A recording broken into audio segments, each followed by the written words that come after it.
नमस्कार, प्रदेश के चर्चित डिबेट शो आज की फाइट में आपका स्वागत। मैं हूं आपके साथ Hemant Kumar.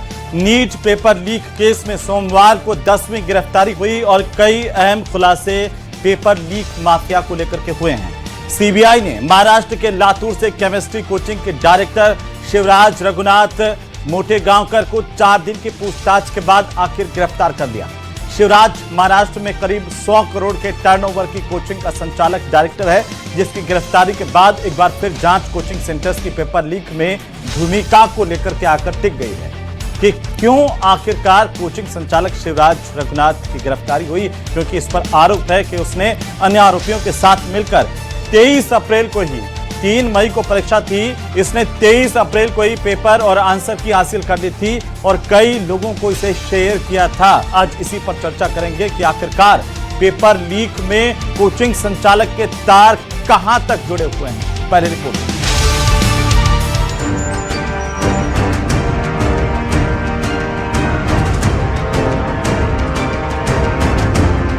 NEET paper leak case में सोमवार को 10वीं गिरफ्तारी हुई। सीबीआई ने महाराष्ट्र के लातूर से chemistry coaching director Shivraj Raghunath Motegaonkar को गिरफ्तार कर लिया। अधिकारियों के मुताबिक रविवार को सीबीआई की तलाशी के दौरान रघुनाथ के मोबाइल से नीट यूजी का लीक पेपर बरामद हुआ था। सीबीआई के मुताबिक मोटेगांवकर संगठित गिरोह का हिस्सा है जो नीट पेपर लीक कराने और आगे फैलाने में शामिल है। उसने अन्य आरोपियों के साथ मिलकर 23 अप्रैल को ही पेपर और आंसर की हासिल की और कई लोगों को दी थी। सीबीआई ने 15 मई को मोटेगांवकर से उसके घर पर 8 घंटे तक पूछताछ की थी। नीट मामले को लेकर प्रदेश के कई संस्थान सीबीआई के रडार पर हैं। नीट मामले पर राजस्थान में कई गिरफ्तारियां हुई हैं। वहीं नीट पेपर 2026 के लीक मामले पर कांग्रेस लगातार आक्रामक है। पार्टी का आरोप है कि नीट 2024 को लेकर 2026 तक पेपर लीक की घटनाएं सामने आई, लेकिन केंद्र सरकार और नेशनल टेस्टिंग एजेंसी यानी एनटीए जिम्मेदारों पर सख्त कार्रवाई करने में नाकाम रही। कांग्रेस अब इस मुद्दे को छात्र और बेरोजगारी आंदोलन से जोड़कर बड़ा जन आंदोलन बनाने की तैयारी में है। कांग्रेस भाई जान लड़ा देंगे छोरा के टाबरा में भविष्य न बढ़ावा करिए। जब तक ये जवाबदारी लेकर के इस व्यवस्था को दुरुस्त नहीं कर देंगे, इनके सरगनाओं को पकड़ेंगे नहीं, तब तक ये आंदोलन कांग्रेस पार्टी सड़क और सदन में सब जगह करेगी। धर्मेंद्र प्रधान जी का इस्तीफा मोदी जी लेंगे या नहीं लेंगे? यहाँ 9 दिन तक एफआईआर किसके इशारे पर दर्ज नहीं हुई? उन लोगों पे कार्रवाई करेंगे या नहीं करेंगे? और जहां पेपर पहले आने की बात है, जहां पहले खुशी मनाई जा रही है, और ये 25 के पेपर लीक की तो अब आपने सुनी ली ना। नीट यूजी 2026 पेपर लीक मामले को लेकर 21 मई को संसद की स्थायी समिति के सामने नेशनल टेस्टिंग एजेंसी के चेयरपर्सन और शिक्षा विभाग के सचिव पेश होंगे। बैठक में कई मुद्दों पर चर्चा होने की संभावना है। नीट यूजी 2026 पेपर लीक मामले की जांच, परीक्षा प्रणाली में सुरक्षा खामियां, एनटीए में सुधार और जवाबदेही तय करना, भविष्य में पेपर लीक रोकने के उपाय, परीक्षा संचालन में निजी एजेंसियों की भूमिका। यह बैठक ऐसे वक्त में हो रही है जब नीट यूजी 2026 विवाद को लेकर देश भर में विरोध और जांच तेज हो गई है। मामले की जांच सेंट्रल ब्यूरो ऑफ इन्वेस्टिगेशन यानी कि सीबीआई को सौंपी गई है और दोबारा परीक्षा कराने की घोषणा भी की गई है। अब सबसे बड़ा सवाल ये कि कैसे आगे की परीक्षाएं आखिर पारदर्शी हों। आज की फाइट में इसी मुद्दे पर करेंगे प्रदेश की सबसे बड़ी चर्चा। तो पेपर लीक को लेकर सीबीआई जांच कर रही है। नीट पेपर लीक को आखिरकार इस पूरे मामले में किन किन लोगों की संलिप्तता है, लेकिन रोजाना बड़े खुलासे हो रहे हैं जो हमारे बच्चों के भविष्य पर कई सवाल खड़े कर रहे हैं कि आखिरकार ये क्या हो रहा था और कैसे हो रहा था। लेकिन अब जब सीबीआई के हाथ में जांच है तो उम्मीद की जाए कि आखिर एक के बाद एक जो पेपर लीक माफिया है उनकी गिरफ्तारी हो। आज इस पर चर्चा करें उससे पहले आप दर्शकों के सबसे महत्वपूर्ण सवालों पर एक नजर डालते हैं। पहला सवाल इसी बात को लेकर के है कि पेपर लीक एक बड़ा टेंशन, लेकिन कोचिंग का कनेक्शन क्या कह रहा है, क्योंकि पेपर लीक पर लगातार आरोप प्रत्यारोप तो जारी है, लेकिन कोचिंग कनेक्शन को लेकर के कई बड़े खुलासे भी हो रहे हैं। राजस्थान चूंकि कोचिंग का हब है तो इसे लेकर के भी सवाल खड़े हो रहे हैं। सवाल नंबर 2 की पेपर लीक की जुड़ने लगी कड़ियां, एक्शन बढ़िया क्या क्या ये एक्शन काफी है? क्योंकि कांग्रेस कह रही है कि जब तक एक एक पेपर लीक माफिया की गिरफ्तारी हो नहीं जाती है तब तक हम पीछे हटने वाले हैं नहीं। सरकार पहले ही कह चुकी है कि बख्शा कोई नहीं जाएगा। वहीं पेपर लीक को लेकर के सबसे महत्वपूर्ण और तीसरा अंतिम सवाल इस बात पर है कि पेपर लीक पर कार्रवाई जारी, लेकिन सियासत भी भारी। आरोप प्रत्यारोपों से इतर कार्रवाई पर भी बात होनी चाहिए और कार्रवाई में जिन जिन की संलिप्तता सामने आए उनके खिलाफ कड़ी कार्रवाई हो पाए, यह भी सुनिश्चित होना बेहद जरूरी है। आज इसी पर हम चर्चा करें उससे पहले हमारे खास मेहमानों के साथ मैं आपका परिचय करवा दूं। हमारे साथ आज खास मेहमानों में शैलेंद्र गुर्जर हैं, भारतीय जनता पार्टी के प्रवक्ता। स्वर्णिम चतुर्वेदी हमारे साथ हैं, कांग्रेस पार्टी के प्रवक्ता।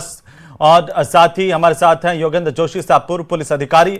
शशि प्रकाश हमारे साथ हैं, नीट एजुकेटर हैं। आप सबका स्वागत है, सबका अभिनंदन है। और शैलेंद्र जी, सबसे पहले हम आप ही से शुरुआत करेंगे कि अब इस नीट पेपर लीक के मामले को लेकर के जो सीबीआई जांच कर रही है और इसमें कोचिंग संचालक की संलिप्तता भी सामने आई, जिसके बाद महाराष्ट्र के एक बड़े कोचिंग संचालक की डायरेक्टर की गिरफ्तारी हुई है। ये आंच अब धीरे धीरे और आगे बढ़ती जाएगी, लेकिन कांग्रेस का आरोप यह है कि जब तक वो रुकने वाले नहीं हैं तब तक एक एक व्यक्ति की गिरफ्तारी इस पेपर लीक को लेकर के नहीं हो जाए और इस पर हम कोई कड़ा एक्शन लेकर के देश को नहीं दिखा दें। एक एक मिनट की शुरुआत, चलिए। प्रधानमंत्री नरेंद्र मोदी जी छात्र हितों के लिए और परीक्षा प्रणाली किस तरह से पारदर्शिता से हो, ईमानदारी से हो, उस पर बहुत गंभीरता पूर्वक उन्होंने विचार भी किया। और आपने देखा होगा कि जैसे मालूम पड़ा कि नीट का पेपर 3, 4, 5 राज्यों में लीक हुआ तो उसको तुरंत एक्शन लेते हुए एनटीए ने सिफारिश भेजी और तुरंत केंद्रीय मंत्रालय ने, आपने देखा, उस नीट के परीक्षा को रद्द कर दिया गया। और जैसे ही एनटी के पास खबर आ गई 7 मई को, जैसे ही उनके पास इनपुट आया, उन्होंने तुरंत वो इनपुट को सीबीआई के यहां शेयर किया और ये पूरा मामला सीबीआई के सुपुर्द कर दिया गया। और आपने देखा कि सीबीआई गहनता से जांच कर रही है, क्योंकि पेपर लीक वाकई बहुत गंभीर विषय है। इससे हमारे लाखों युवा जो तैयारी करते हैं वो हतोत्साह होते हैं। तो इसमें आपने देखा किस तरह से जीरो टॉलरेंस को अपनाते हुए तुरंत कार्रवाई की गई, एफआईआर दर्ज हुई, जांच सीबीआई को दी गई। सीबीआई तुरंत 10 लोगों को उन्होंने गिरफ्तार किया। जांच अभी जारी है। जैसे जैसे कनेक्शन, चाहे वो कोचिंग संस्थान हो, बड़े से बड़े अधिकारी हो या प्रोफेसर्स हो, कहीं तक भी ये जांच जाएगी या एनटीए के अधिकारी हो, तो निश्चित तौर पर किसी को भी बख्शा नहीं जाएगा। और जो भविष्य खराब नहीं हो युवाओं का। और आपने देखा किस तरह से राजस्थान में भी एसओजी ने बहुत अच्छी कार्रवाई करते हुए इसका खुलासा किया और एसओजी ने भी यहां पर पेपर लीक को पकड़ा। ठीक है सर। स्वर्णिम चतुर्वेदी जी, आप, अच्छी बात है कि कह रहे हैं कि एक एक आदमी की गिरफ्तारी होनी चाहिए और हम आंदोलन करेंगे, लेकिन राजस्थान में इतने पेपर लीक हुए, कांग्रेस कभी आंदोलन की बात उन्होंने नहीं की। यहां पर कोई मजबूरी केंद्र में जाकर के यही जो है वो आपकी राजनीति, ये क्या राजनीतिक है या वाकई आप चाहते हैं कि पेपर लीक माफिया का खात्मा इस देश से हो जाए, भले ही वो उसमें किसी भी पार्टी की संलिप्तता हो, भले ही कोई बड़े से बड़े लोगों की संलिप्तता हो? स्वर्णिम जी, 22 लाख छात्रों के भविष्य के साथ खिलवाड़ हुआ है जब ये पेपर लीक हुआ है। और हमारी कंसर्न ये है कि लगातार तीसरी बार ये पेपर लीक हुआ, 2024 में हुआ, 25 में हुआ, 26 में हुआ, लेकिन एक ऐसी एजेंसी, नेशनल टेस्टिंग एजेंसी, जो ना तो सरकारी है ना अर्ध सरकारी है, केवल एक एनजीओ है और उसके जो अधिकारी हैं वो भारतीय जनता पार्टी से संबद्ध है, बिना किसी क्वालिफिकेशन के या मेरिट के उनको ये पेपर कराने की जिम्मेदारी अचानक दी गई। बार बार पेपर लीक होने के बावजूद, बार बार पेपर लीक हो रहे हैं, केंद्रीय सरकार की नेशनल टेस्टिंग एजेंसी जो करा रही है, लेकिन नेशनल टेस्टिंग एजेंसी को कोई कार्रवाई नहीं की। इवन जो संसदीय समिति, स्थायी संसदीय समिति है, उसकी सिफारिशों को भी अनदेखा किया। और ये बात ये खुद शिक्षा मंत्री ने भी स्वीकार की कि मैं उस संसदीय समिति पर कोई बात नहीं करूंगा। आप बताइए इससे बड़ी दुखद बात क्या हो सकती है कि यहां राजस्थान में ये पेपर लीक हुआ, सबसे पहले जानकारी हुई, लेकिन 4 दिन तक, 5 दिन तक यहां पे कोई केस तक दर्ज करना उचित नहीं समझा इस सरकार ने। ये बच्चों के भविष्य के साथ सीधा खिलवाड़ है और कुठाराघात करने का प्रयास था, किसी ना किसी को छुपाने का काम था। ये भारतीय जनता पार्टी शासित प्रदेशों में उनसे जुड़े हुए लोग वहां पे बाहर सामने आए, लेकिन क्या कार्रवाई हुई? सर, 1 मिनट आप बताइए, क्या इस पेपर? ओके, हाँ, पूरा कर लीजिए सर, पूरा कर, लाइन तो पूरी कर लीजिए। क्या सवाल है आपका?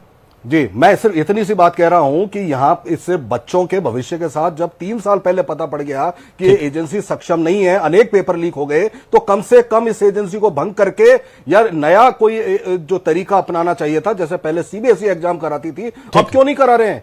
मैं तो सिर्फ इतना सा जानना चाहता हूं क्या उद्देश्य है और क्या लालच है इस एजेंसी को बनाए रखने की। शशि प्रकाश जी, कोचिंग संचालक की भूमिका इसमें सामने आई है, कैसे हम इसे देखें कि एक महाराष्ट्र का ये बड़ा कोचिंग है, और कैसे देखें, क्योंकि राजस्थान में आशंकाएं होना स्वाभाविक है, पहले से कोचिंग संचालकों पर कई तरह के आरोप लगते रहे हैं, और अब एक बड़ा कोचिंग संचालक अगर महाराष्ट्र से गिरफ्तार हुआ है तो राजस्थान में चूंकि इसलिए सब आशंकाएं गहरा गई क्योंकि राजस्थान में 2 शहर कोचिंग के हब माने जाते हैं। सर, कैसे देख रहे हैं आप इसे?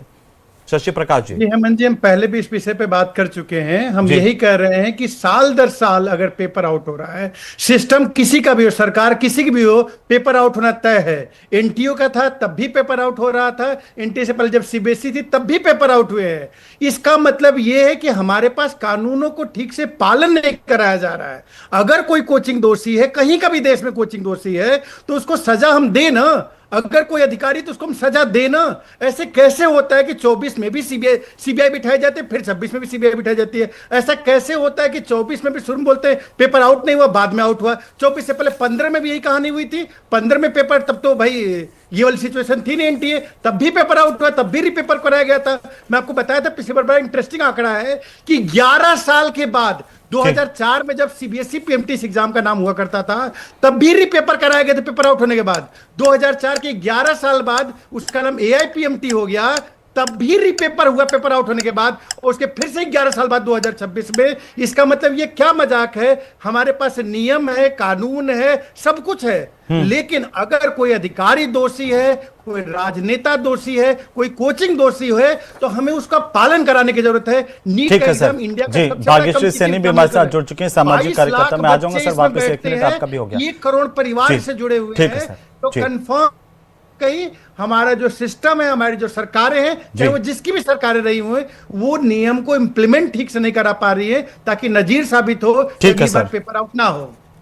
ठीक है सर। भाग्यश्री सैनी जी भी हमारे साथ जुड़ चुके हैं, सामाजिक कार्यकर्ता। भाग्यश्री जी, पेपर लीक बड़ा मामला है, चाहे वो नीट का हो या राजस्थान में एसआई भर्ती का हो या फिर किसी दूसरी एग्जाम का हो, किसी भी भर्ती का पेपर लीक हो, किसी भी परीक्षा का पेपर लीक हो, वो कलंक होता है हमारे ऊपर, हम सब के ऊपर, हमारे सिस्टम के ऊपर। कैसे आप देख रहे हैं कोचिंग संचालक की भूमिका महाराष्ट्र से सामने आई है? देखिए, सबसे पहले तो मैं ये कहूंगी, नीट का एग्जाम नहीं हो गया, मुझे तो लगता है लाखों बच्चे और उनके पेरेंट्स की मनोस्थिति का एग्जाम हो गया। पहली चीज, गवर्नमेंट और जो 22 लाख बच्चे हैं, सिस्टम और उन बच्चों के बीच में क्या कॉन्ट्रैक्ट होता है? सिर्फ ये कॉन्ट्रैक्ट होता है कि हम लोग फेयर एग्जाम करवाएंगे, मेरिट बेसिस पे आप लोगों को सेलेक्ट करेंगे और आप लोगों को आपकी सीट देंगे। ये विश्वास तो आपने पूरी तरीके से तोड़ दिया है। मुझे ये नहीं समझ में आ रहा है, ये आप जो री एग्जाम करवा रहे हैं, इसकी क्या गारंटी है कि इसमें पेपर लीक नहीं होगा? 2024 में आपने पब्लिक एग्जामिनेशन एक्ट लेके आए हैं, 1 करोड़ का आपने उसमें जुर्माना किया है, 10 साल की आपने सजा की है। आज तक इतने पेपर लीक हुए हैं, और आपने जो ये एनटीए बनाया था, ये इसलिए बनाया था कि ये व्यवस्थाएं करेगा। ये कैसी व्यवस्थाएं हैं कि पेपर लीक ही नहीं हो रहे हैं? आज तक किसी भी पेपर लीक में इन्होंने किसी बड़ी मछली को नहीं पकड़ा। ये तो डबल इंजन की सरकार है ना, इनको कौन रोक रहा है? इनकी कौन सी चीजों को रोक रहा है? आप किसी को पकड़ लेते हैं, एफआईआर कर देते हो, छोड़ देते हैं। एनटीए में आपने एक्ट लाए हो, आप पब्लिक एग्जामिनेशन एक्ट, उसमें आपने सारी चीजों को डिफाइन किया, इवन छोटी छोटी चीजों को, क्या अनफेयर मींस होगा, कैसे पेपर जाएगा, सारी चीजें। लेकिन आपने जो एनटीए है उसको ही जिम्मेदारी दे दी कि अगर ऐसा कुछ होता है तो कोई इंडिपेंडेंट बॉडी नहीं है। ये जितने भी बच्चे आत्महत्याएं कर रहे हैं, मैं नहीं मानती ये बच्चे आत्महत्याएं कर रहे हैं, ये बच्चे, इन बच्चों की हत्या है, ये सिस्टम की। ठीक है मैडम, आपका भी 1 मिनट हो गया, मैं वापस आ जाऊंगा आपके पास में।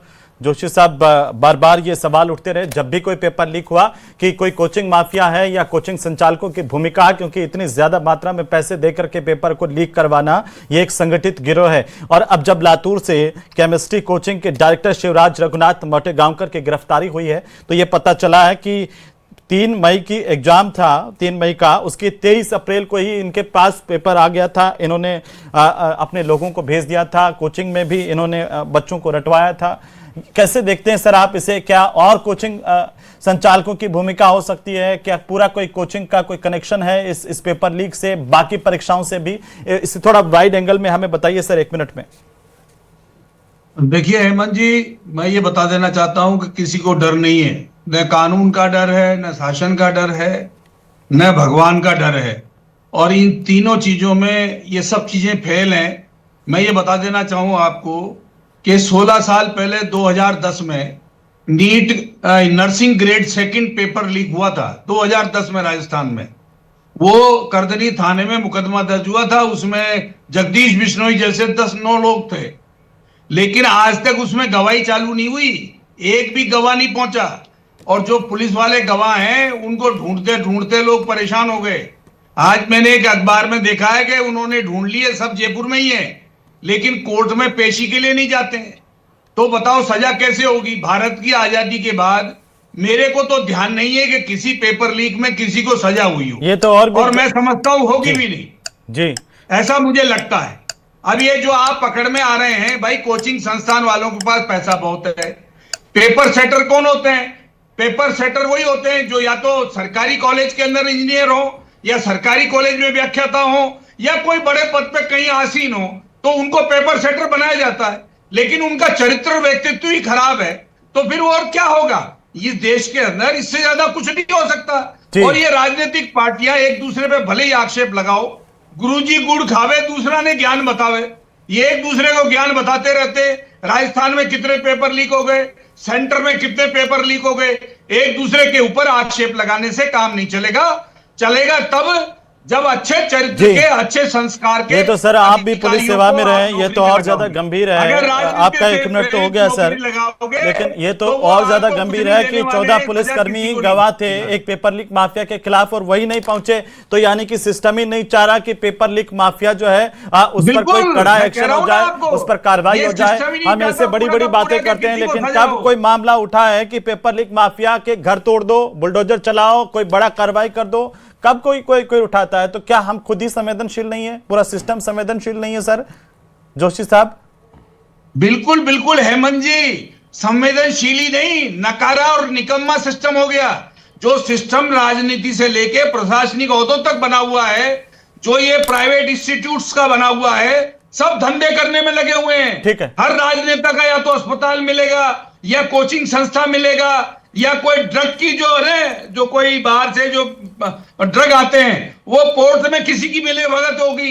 तो बात यह है कि हमारी राजनीति देश के अंदर स्वच्छता पैदा करने के लिए बनाई गई थी कि ये राजनेता जो जनता के बीच में से जाएंगे, ये प्रशासन को भ्रष्ट नहीं होने देंगे। शैलेंद्र गुर्जर साहब जवाब दे रहे हैं, वो कह रहे हैं कि आप गुरुजी गुड़ खावे और दूसरा ने कहे कि गुलगुलाओं परहेज करो साहब।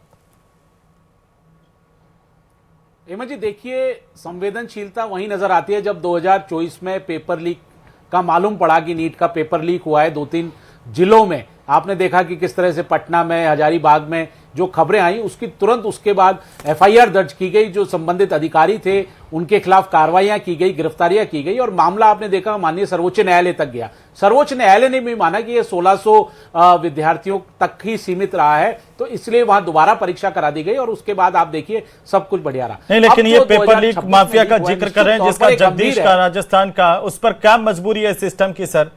पुलिस वाले गवाही में नहीं जा रहे और इसको जमानत मिल जाती है, फिर ये पेपर लीक करने के लिए क्या हम खुद ही आजाद करते हैं पेपर लीक करने के लिए? खुद ही सहयोग कर रहे हैं?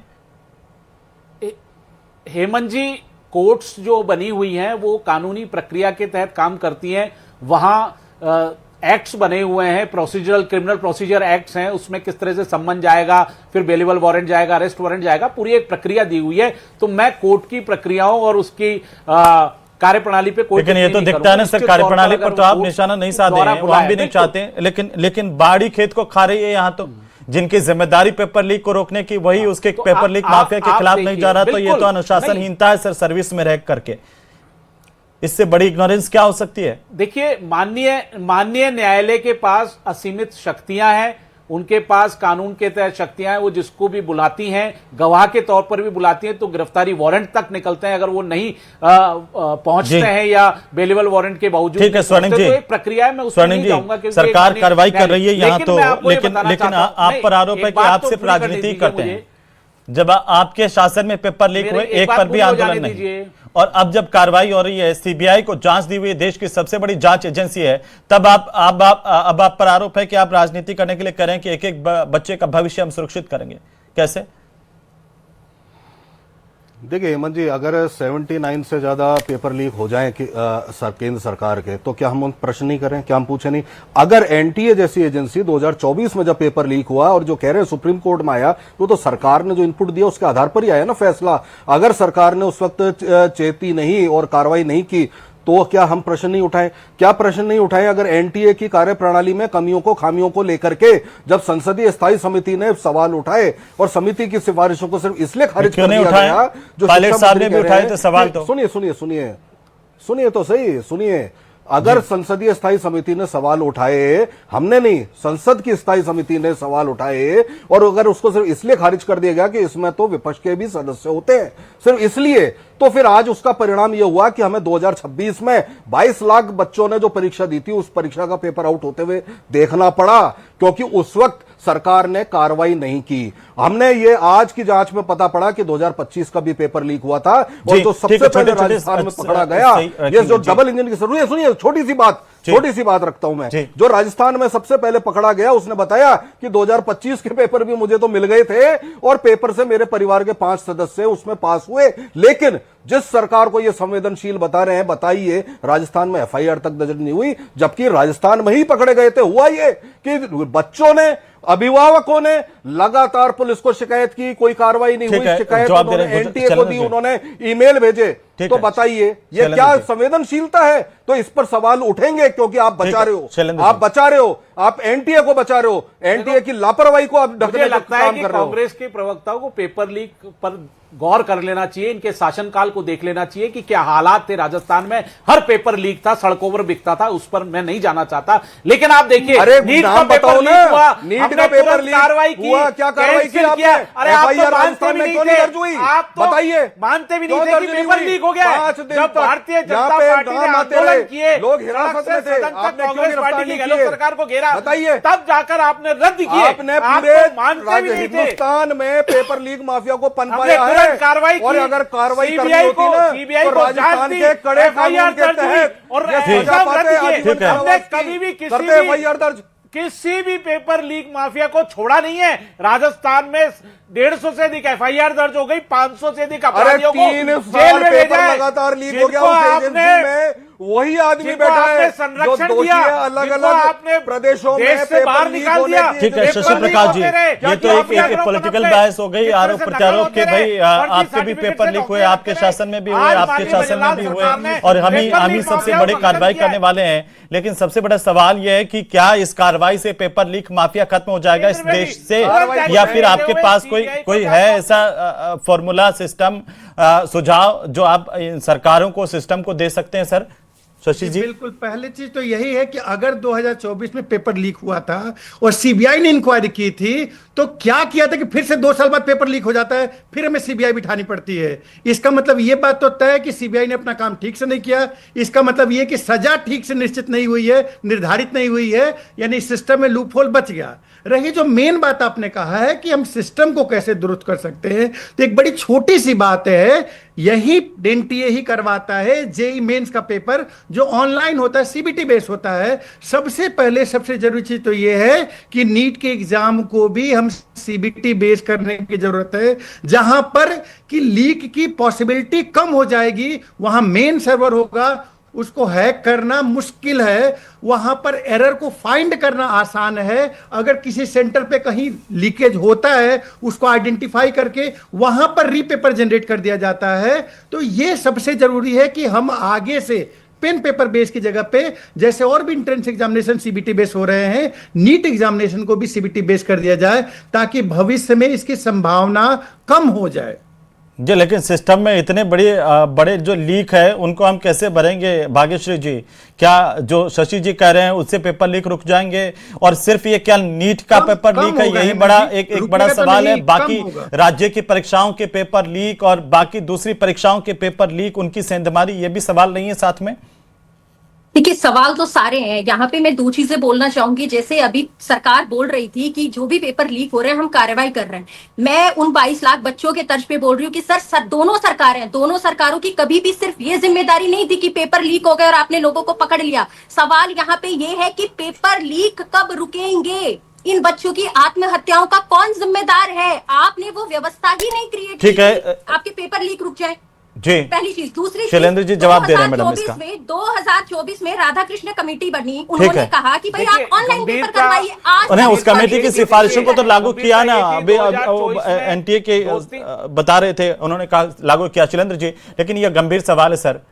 हेमंत जी देखिए, माननीय मोदी सरकार की गंभीरता देखिए कि किस तरह से हमने 2024 में कानून बनाया, किस तरह से आपने देखा पब्लिक 2014 कानून तो उन्होंने भी बनाया। जो कानून बना। एनटीए का जो डायरेक्टर था ना, उसको सजा देने की जगह आपने उसको जो है बोलने उसको का आपने अधिकार नहीं है प्रमोट किया। पेपर लीक पे। आपने उसको आपने तो 5 साल प्रिंसिपल सेक्रेटरी बनाया जो एनटीए पेपर लीक पे लाखों करोड़ों युवाओं का भविष्य बर्बाद कर दिया। चलिए, लेकिन बहस ये नहीं है कि कौन बोले कौन नहीं बोले, बहस ये है कि कैसे खत्म करें। हम राइट ट्रैक पर आते हैं। जोशी साहब, अंतिम टिप्पणी है आपकी। ये राजनीति से ऊपर उठ के ये 10 लोगों की गिरफ्तारी, पेपर लीक खत्म हो जाएंगे क्या? क्वालिफाइड आदमी ना और उस राजस्थान में जहां पर पेपर लीक सबसे बड़ी समस्या रहा है।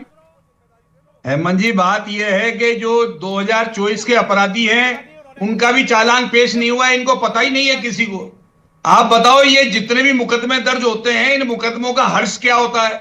जमानतें 90 दिन के अंदर पेश नहीं होती और उनकी जमानतें हो जाती है। अभी 2024 में सबकी जमानतें हो गई, कोई जेल में बंद नहीं है। मैं ये बताऊं आपको कि ये अब चला है नया सिलसिला कि भाई ये नीट अगर हो गई तो 21 तारीख को करेंगे। अब 21 तारीख को योग दिवस अलग है। अरे साहब, अब ये काम और हो गया, जेट की परीक्षा भी 21 को है। आप समझ रहे हैं क्या घोषणा करते हैं जी। ये? मतलब इनको एक 21 तारीख नजर आएगी सबको, उसी दिन योग करेंगे, उसी दिन जेट की परीक्षा होगी। आपको बताओ ये तारीख कोई भी हो सर, लेकिन उम्मीद देश की जनता यही करती है कि फुल प्रूफ हो एग्जाम, चाहे वो कोई भी एग्जाम हो, कोई भी प्रतियोगी परीक्षाएं हो या सामान्य एग्जाम भी क्यों ना हो। लेकिन उम्मीद है कि इस पर एक्शन जरूर हो रहा है और उसका हम रिएक्शन भी देखेंगे। बहुत शुक्रिया चर्चा में शामिल होने के लिए आप सभी का। लेकिन कोचिंग संचालक की भूमिका के बाद कई तरह की आशंकाएं और तेज हो गई है। उम्मीद कीजिए कि सीबीआई की जांच में दूध का दूध, पानी का पानी होगा। नमस्कार।